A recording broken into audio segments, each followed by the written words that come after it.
অতিরিক্ত মূল্য দিয়ে তার কাছে নিজেকে সস্তা করে ফেলো না। নিজের মূল্যটা ধরে রাখার জন্য হলেও কখনো কখনো কঠোর হওয়া খুব দরকার, কারণ সবাই অতিরিক্ত মূল্য পাওয়ার মর্যাদা বোঝে না। ভালো থাকতে হলে মাঝে মধ্যে একটু নিষ্ঠুর হতে হয়।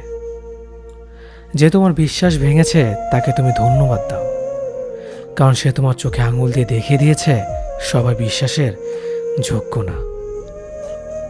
স্বার্থপর মানুষগুলো সফল হতে পারলেও সুখী হতে পারে না।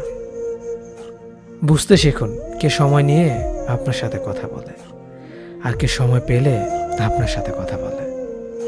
পৃথিবীতে কঠিন বাস্তবের মধ্যে একটি বাস্তব কথা হলো, মানুষ যখন সফলতার দ্বারপ্রান্তে এসে পৌঁছায় আর তখনই প্রিয় মানুষটি হারিয়ে যায়। আপনি যখনই একা হয়ে যাবেন তখন আপনার পাশে থাকার মতো হাজার মানুষ খুঁজলেও পাবেন না।